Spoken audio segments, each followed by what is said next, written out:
설교를 제목을 정할 때마다 한 세 번, 네 번은 바꾸는 것 같아요, 제가. 예, 하다가 제목을 바꾸고 계속 생각을 하는데 가장 좋은 제목이 뭘까? 그런 생각을 하면서 이제 설교 제목을 잡는데 오늘은 바꿔서 천국을 소유한 사람으로 정했습니다. 여러분 천국을 소유하고 계십니까? 여러분이 소유한 게 혹시 세상의 돈이나 권력이나 세상의 사람들이 원하는 것을 소유하려고 하는 것이 아니라 진정 천국을 소유한 사람으로 살기를 원하십니까? 네. 천국을 소유한 사람, 오늘 천국이 저희 것입니다. 어떤 사람이? 심령이 가난한 사람이. 그런 사람이 천국을 소유한 사람이다. 심령이 가난한 사람. 참 쉬운 말 같은데 이 말이 얼마나 어려운 말인지 몰라요. 심령이 가난한 사람. 누가복음에는 그냥 가난한 사람이라고 표현합니다. 심령이라고 하는 말이 없고 가난한 사람은 복이 있나니 이렇게 나와 있어요. 심령이 가난하다, 마음이 가난하다 그런 말이에요. 마음이 가난하다. 그러니까 우리가 다 부자 되고 싶으실 텐데 부자는 어떤 사람이 부자냐? 사람들이 돈이 많은 사람이 부자라고 하는데 진정한 부자는 돈이 많은 사람이 아니라 돈이 더 이상 필요 없는 사람이 부자입니다. 이해가 되세요? 진정한 부자는 돈이 많은 사람이 아니라 더 이상 돈이 필요 없는 사람. 여러분 돈 필요하십니까? 예. 그럼 가난한 사람은 어떤 사람이냐? 돈이 없는 사람이 아니라 돈이 있어도 만족함이 없는 사람이 가난한 사람이에요. 이것도 또한 여러분 공감하십니까? 그러니까 부자와 가난한 사람을 오늘 성경은 설명하고 있는 거예요. 누가 부자냐? 돈이 많은 사람이 아니다 말이에요. 돈이 더 이상 필요 없는 사람이 되라. 가난한 사람은 돈이 없는 사람이 가난한 사람이라고 하지 않고 돈이 있어도 만족함이 없는 사람이 가난한 사람이다. 이 역설적인 것 같은데 가만히 새겨보면은 이게 우리 주님이 심령이 가난한 사람이 복이 있다. 그가 천국을 소유한 사람이다. 이 말씀을 왜 하셨는지, 특별히 이 갈릴리의 이 가난하고 힘없는 연약한 이들 앞에서 너희가 천국을 소유한 사람이야. 이 이야기를 하면서 그들을 위로하신 거예요. 너희들이 세상 사람들이 볼 땐 가난한 사람이라고 말할지 모르지만 진정 부요함도 진정한 가난함도 사실은 인간적으로 따질 것이 아니다. 인간이 이야기하고 있는 소위 그런 기준으로 부자와 가난한 사람을 말하지 않아요. 우리 주님은 철저하게 영적으로 해석하셨어요. 경제학에서 행복지수라는 게 있습니다. 제가 어느 책을 보니까 행복이 어떤 지수를 통해서 행복의 지수를 평가하냐면 소위 욕망분의 재화. 욕망이 분모고 재화, 돈이 분자예요. 너무 어렵습니까? 쉽게 얘기하면 욕망이 100이고 돈도 100만 원 있으면 100분의 100은 1이에요. 그죠? 100분의 100은 1이에요. 그런데 이 욕망이 이 돈이라고 하는 것과 욕망의 관계는 이게 반비례하는 겁니다. 욕망이 10으로 줄면은 돈이 똑같이 100이면 돈이 똑같이 100이고 욕망이 100에서 10분의 1로 줄면 행복지수는 10으로 올라가는 거예요. 그러니까 욕망을 줄여야만 행복해지는 거예요. 아무리 돈이 많아도 100이 1000이 되더라도 욕망도 1000으로 올라가 버리면 똑같이 1이에요. 행복하지 않아요. 그러니까 돈이 아무리 많은 것보다 얼만큼 내 안의 욕심, 내 안의 욕망을 줄이고 사느냐라고 하는 것이 진정한 행복을 만들어주는 것이다. 그러니까 돈이 많고 적음의 문제가 아니라 내 마음의 욕망을 어떻게 스스로 제거하고 제어하고 절제하느냐에 따라서 사실은 우리의 인생이 달라진단 말이에요. 인간은 만족감이 없어요. 만족감이 없어요. 벌면 더 벌고 싶고 소유하면 더 소유하고 싶고 이게 인간의 마음이에요. 그런데 우리 주님이 한결같이 우리에게 가르쳐 주시는 것은 그런 것이 아니다.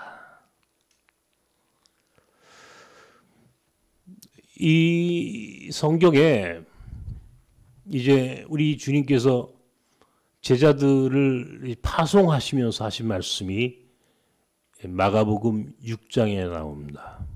마가복음 6장 여기 한번 기록해 놨는데 함께 읽읍시다. 6장 7절부터 나와 있는 말씀 함께 시작.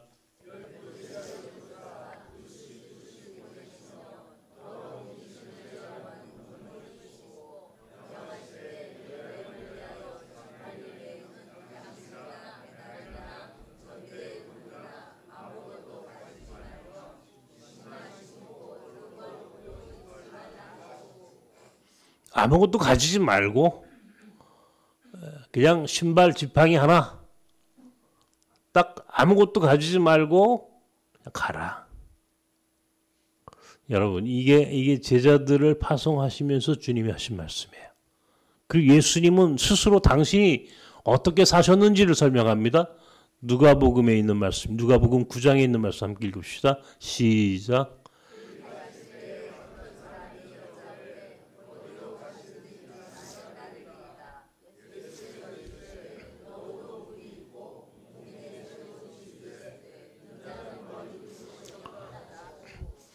예수님 자신이 나는 머리 둘 곳도 없다. 한마디로 해서 난 거처가 없는 집. 거처가 주무실 데가 없는 분이에요. 이분은. 우리 주님이 거처가 없어요. 저 여우도 굴이 있고 공중에 나는 새들도 둥지가 있는데 나는 머리 둘 곳도 없어. 이게 주님의 모습이었단 말이에요. 제자들의 모습이 어떠했는지 아까 마가복음 6장에 있는 말씀을 잘 기억하십시오. 2주 전에 제가 태국을 다녀왔다 그랬죠. 탈북자들 캠프를 이제 다녀오면서 좀 굉장히 많은 생각을 했고, 지난 주일날 우리 교회 정책당 회에서 장로님들과 함께 협의하고 결정한 것 중에 하나가 우리가 탈북자 캠프를 좀 섬기자. 그래서 북한에서 오신 우리 여자 목사님이 한 분 계시다 그랬죠. 그 목사님을 우리 교회가 파송하기로 결정을 했습니다. 참 잘했어요. 그래서 이제 앞으로 내년 아마 2월 후반, 내년 2월 말쯤 아마 파송 예배를 하게 될 터인데 그 목사님이 함께 나오셔야 되니까 지금 그렇게 계획을 세우고 있습니다. 근데 그때에 그 캠프를 갔는데 거기에 사실은 이제 그 목사님 내외 부부는 그 공동체 전체를 운영하는 분들이고 실제적으로 거기 내부에 있는 탈북자들을 돌보고 그들에게 복음을 전하는, 그리고 그들이 그 믿음을 갖게 하는 일을 하는 분은 다른 분이셨어요. 거기도 목사님이 한 분 계셨는데 아주 젊은 목사님이에요. 지금 이제 50대 초반에 젊은 목사인데 같이 점심을 하게 됐어요. 식사를 하는 가운데 내 앞에서 그분이 이런 얘기 저런 얘기 하는데 저는 깜짝 놀랐어요. 제가 어느 선교단체라고 하는 말은 하지 않겠습니다만 어느 선교단체에 소속된 목사님이에요. 그런데 그 선교단체는 아무것도 소유해서는 안 되는 단체예요. 빚도 져서는 안 되고 통장도 제로를 만들어야 돼요. 그러니까 아무것도 없어요. 모든 게 제로. 빚도 없어요. 그리고 그가 가지고 있는 것도 아무것도 없어요. 그리고 몸뚱아리 하나만 있으면 돼요. 그렇게 해서 그곳에 오셨어요. 그곳에서 탈북자들을 돌보고 그들에게 복음을 전하는 것. 이것이 그 목사님이 지금 살고 있는 그대로의 모습이었어요. 근데 더 놀라운 것은 이 목사님이 자녀가 넷이에요. 넷. 둘도 아니고 셋도 아니고 넷이에요. 넷. 네. 사모님도 계세요? 그분들은 어디 계세요? 이렇게 물어보니까 아무것도 없으니까 저 평택의 임대 아파트에서 살고 있대요. 자기만 혼자 와가지고 거기서 선교하고 있는 거예요. 아니 한편 제가 마음속에 야 이게 말이 돼? 응? 애들을 낳지를 말든지 결혼을 하지 말든지 여러분 여기에 대해서 여러분 어떤 생각이 많으시죠? 그죠? 여러분들도 똑같은 아마 저랑 같은 생각을 가지신 분들이 계실 거예요. 무책임한 거 아닐까? 라는 생각이 잠시 제게 들었어요. 너무 무책임하다. 가장으로서 무책임한 거 아닐까? 그런데 그 목사님은 아이들도 그 선교단체에서 함께 훈련을 받았고 온 식구가 다 아무것도 없이 사는 것에 동의한 거예요. 온 식구가. 사모님이 지금 그 아이들을 이제 키워야 하니까 어쩔 수 없이 이제 그 지역에 있는 어느 회사에 또 뭐 일터에 나가서 이제 돈을 조금 벌어서 그것으로 생계를 잇고 아이들은 이제 그렇게 자라요. 성장하고 있어요. 그 중에 셋째 아이는 저처럼 시력이 없어요. 장애 아이가 됐어요. 태어날 때 망막에 문제가 생겨가지고 시력이 없는 아이예요. 근데 이렇게 한 가족이 산다. 근데 본인은 또 선교지에 와가지고 탈북자들을 돌보고 선교한다. 그 자리에서 사실은 여러 가지 생각이 들더군요. 이 선교단체가 이게 맞나? 이게 온전한 이것이 이렇게 선교하는 것이 맞나 하는 생각이 잠시 제 안에서 좀 그런 의문이 들었고 사실은 혼란스러웠어요. 그런데 돌아와서 제가 가만히 생각해 봤어요.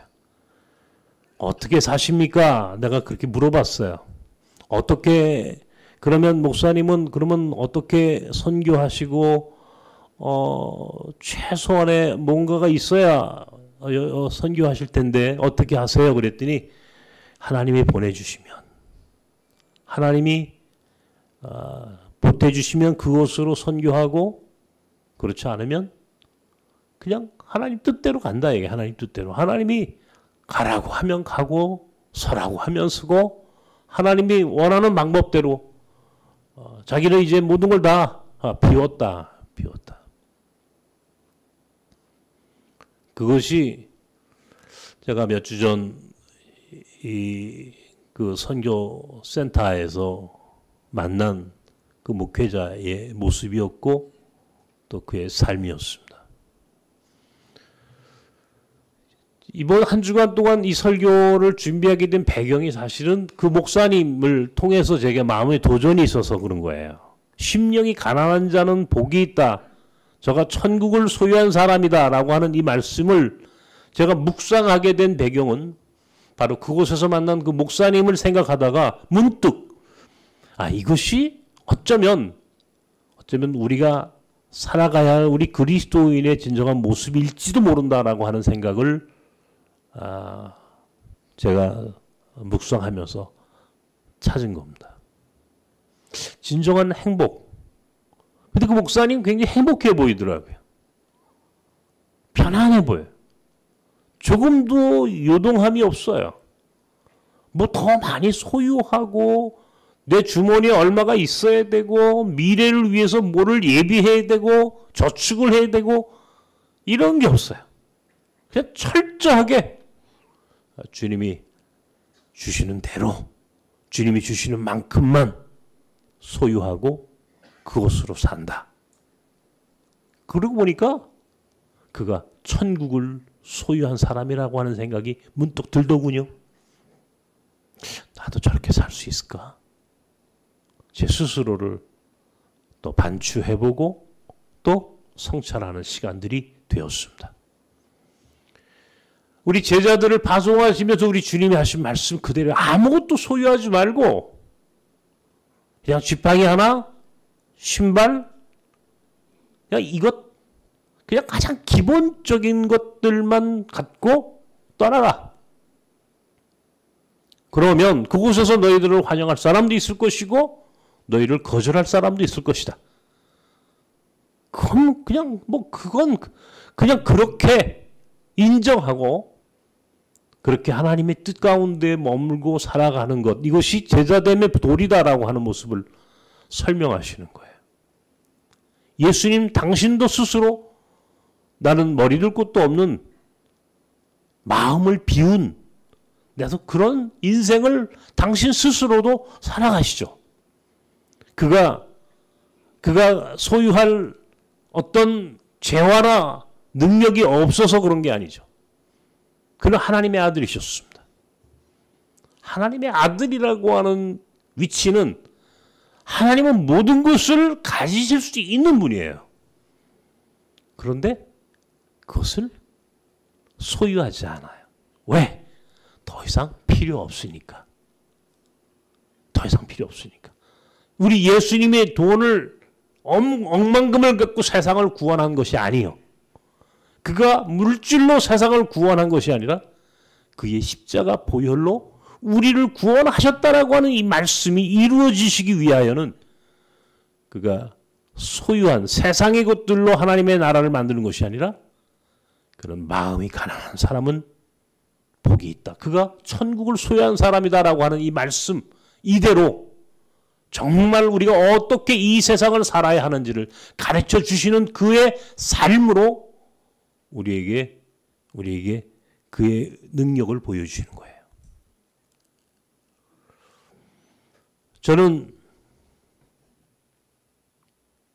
솔직히 지난 제 삶을 돌이켜 볼 때 언제가 제일 행복했느냐 누누이 말씀드리면 우리가 사실은 굉장히 가난했을 때가 가장 행복했어요. 가장 가난했을 때가 그때가 가장 제 인생에서 행복한 시간들이었어요. 무엇인가 조금 있고 조금 있는 것처럼 보여지는 것 이것이 우리를 행복하게 하는 것이 아니고 아무것도 없을 때 이때가 제 인생에서 가장 자유롭고 행복했던 시간입니다. 이스라엘 민족의 역사에서 가장 그 민족이 행복했던 시간이 언제냐라고 묻는다면 똑같은 답변이 있습니다. 이스라엘 민족의 역사에서 가장 행복했던 시간은 가나안에 들어와서가 아니고 바로 광야에 있을 때였어요. 광야에 살았을 때는 하나님이 함께 하셨어요. 그때는 하나님이 주시는 은혜가 있었어요. 만나와 메추라기를 주셨고 구름 기둥과 불 기둥으로 하나님이 하루하루 인도하시는 그 인도하심을 체험하고 살았어요. 근데 가나안에 들어오니까 그곳에는 바알이 있어요. 소위 풍요, 넉넉함, 번영, 사람들이 원하는 것은 이거죠. 풍요. 많은 것. 내가 많은 것을 소유한 거예요. 굉장히 많은 것들을 갖고 사는 것이 그들이 원하는 것이었는지 모르지만 정작 그들이 풍요롭고 그들이 가나안 땅에서 번영하고 아무것도 정말 그 더 이상 그 부유함을 충만히 가졌을 때에 오히려 그 민족은 부패했고 오히려 그 민족은 하나님 앞에 범죄했습니다. 그런데 정작 광야에서는요. 물론 그 광야의 길이 힘들고 어려웠지만 사실은 그 민족에게는 가장 복이 있는 시간들이었어요. 하나님이 함께 하셨기 때문에. 가나안에서는 바알이 그들의 우상신이었고 광야에서는 살아계신 하나님이 그들을 인도하신 하나님이셨어요. 우리 역사도 마찬가지입니다. 우리가 지금 전 세계에서 굉장히 잘 사는 국가로 평가받고 있어요. 세계 10위권의 경제 대국이라고 하고 군사력으로는 세계 6위권이라고 하고 세계 10위의 경제 대국이라고 하지만 실제로는 제가 볼 때는요. 대한민국 사람들만큼 잘 먹고 잘 사는 사람 별로 없습니다. 아무리 일본이 잘 산다고 그래도요. 여러분 일본 가보십시오. 일본 사람들은 얼마까지 잘 먹고 잘 살아. 제가 일본에 회의를 하러 여러 번 갔었는데 일본 사람들은 밥 먹을 때 요만한 그 밥 한 공기에 저 된장국 하나에 이 닭광 2개 거기다가 뭐 먹을 것도 없는 그거 하나 놓고 저희한테 손님이라고 대접을 합니다. 우리는요, 그들이 여기 한국에 한번 오잖아요. 한국 사람들은 그 사람들 대접할 때 눈이 휘둥그러집니다. 얼마나 화려하고 아름답고 멋있고 맛있고, 이야, 한국 사람은 너무 잘 먹고 잘 살아요. 그런데 지금 우리나라 사람들의 삶의 모습은 정작 행복하지 않아요. 오늘 우리 대한민국 사람들이 전 세계에서 가장 행복지수가 낮은 사람들 중에 하나입니다. 가장 행복지수가 높은 사람들은요.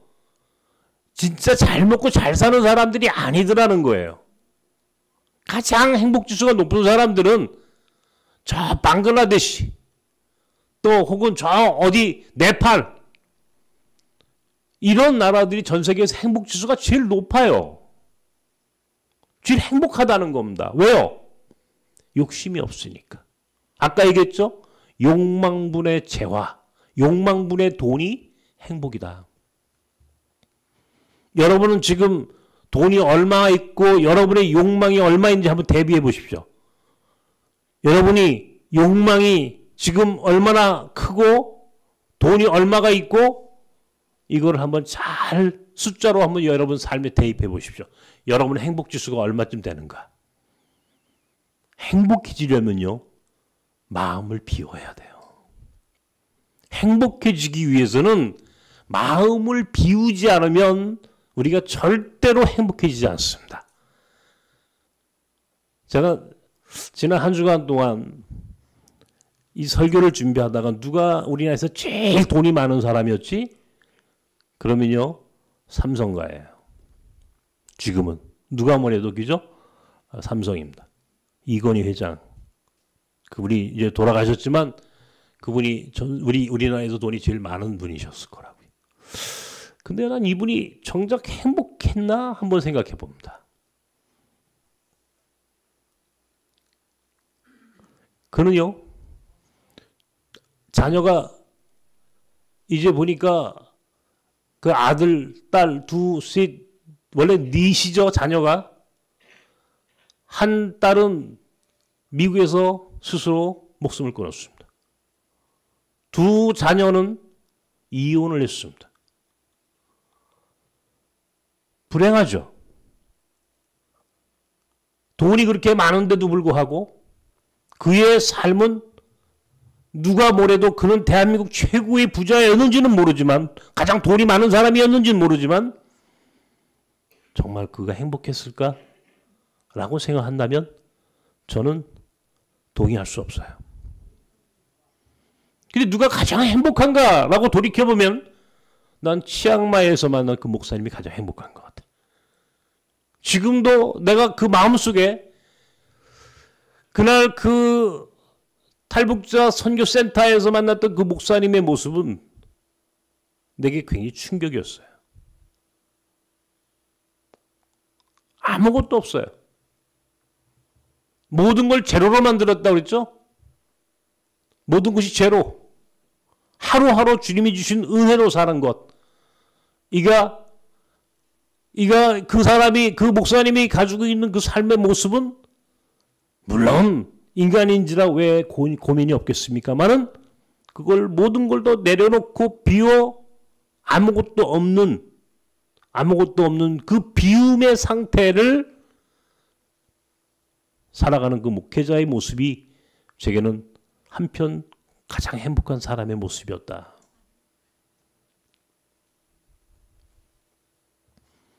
예수님을 우리는 하나님의 아들이라고 부릅니다. 하나님의 아들. 이 땅에 오신 하나님의 아들이 베들레헴 말구유관에 오셨습니다.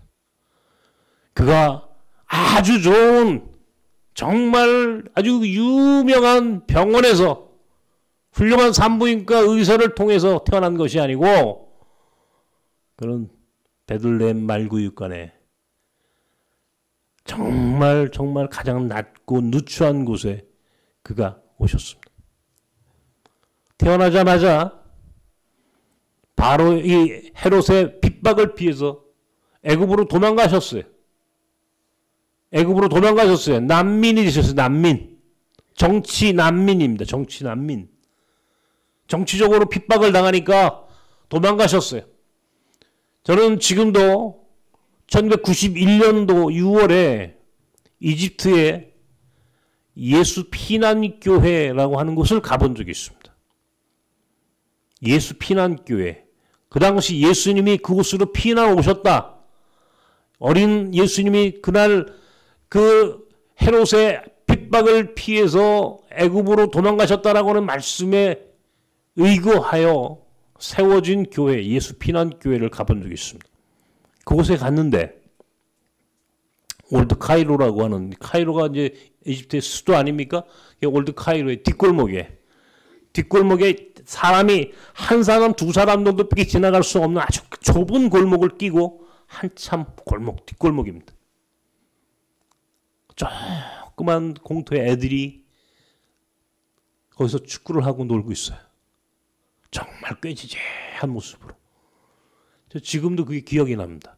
그리고 그 옆에 작고 보잘것없는 교회 하나가 있는데 그게 예수 피난교회래.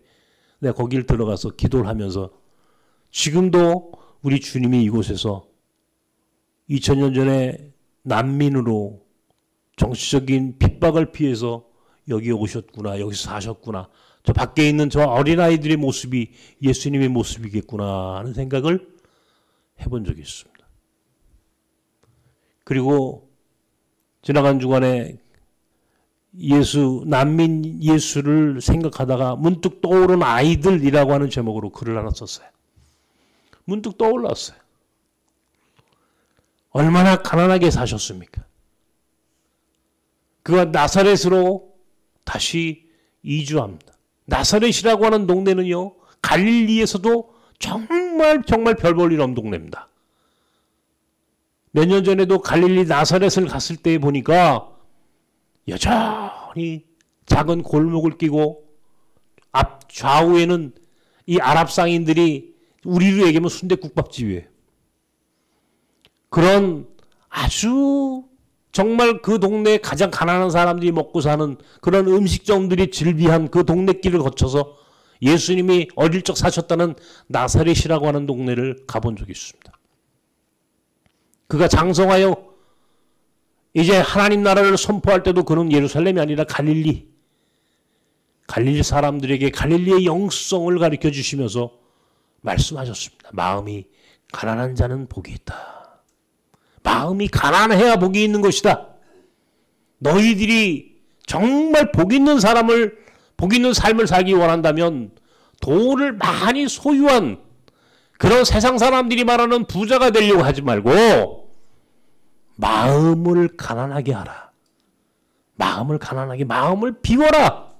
욕심 비워라. 욕심 없이 사는 모습으로 한번 살아봐라. 욕심 없이 사는 모습으로 살아라.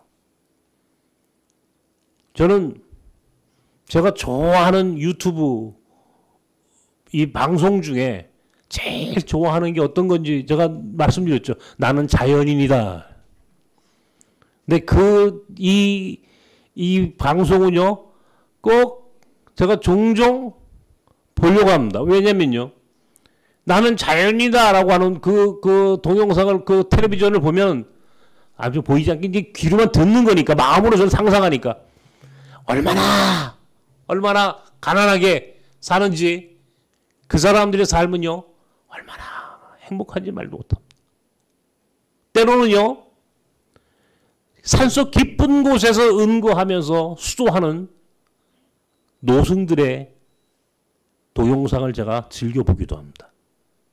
같은 종교가 아니지만 아무것도 없이 빈 마음을 갖고 그렇게 돌을 닦고 있는 노승들의 모습을 보면서 같은 종교인으로 내가 비록 그들과 다른 기독교인 목사지만은 때에 따라서는 제게 큰 도전을 주는 그런 모습을 저는 그곳에서 확인합니다. 하나님의 아들이 그가 돈이 없어서 가난해진 것이 아니라 마음을 비워서 그런 거예요. 헨리 나우엔이라고 하는 유명한 기독교 영성가가 있습니다. 그는 예일대학교의 교수예요. 세계적인 신학자였어요.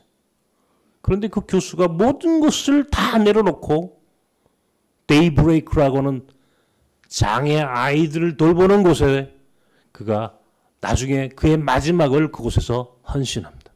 모든 것을 내려놓고 모든 것을 비우고 그는 떠났습니다. 우리가 오늘 이 말씀 속에서 생각해야 할 것이 있습니다. 마음을 비워야 천국을 소유합니다. 마음을 비운 자만이 천국의 주인이 될 수 있습니다. 하나님 나라는 욕심장이들이 가는 나라가 아니고 욕망하는 자들이 가는 나라가 아니고 하나님의 나라는 마음을 비운 자들이 가는 나라입니다. 우리 주님이 우리에게 끊임없이 반복해서 이야기하고 싶으신 것은 마음을 비워라. 마음을 비우십시오. 마음을 비워야 행복해집니다. 욕망으로 채워지면 결코 자유인이 될 수 없습니다. 제가 계속해서 여러분에게 이야기하는, 저는 제 인생의 어떤 좌우명 같은 것인지도 몰라요.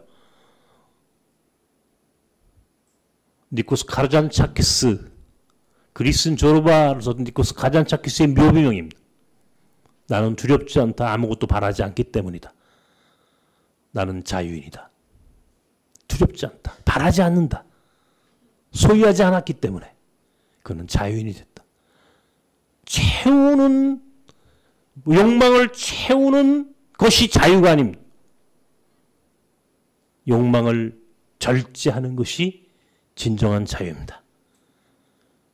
욕망을 채우는 것이 부자가 아니라 욕망을 절제하는 것이 진정한 부자가 되는 길입니다.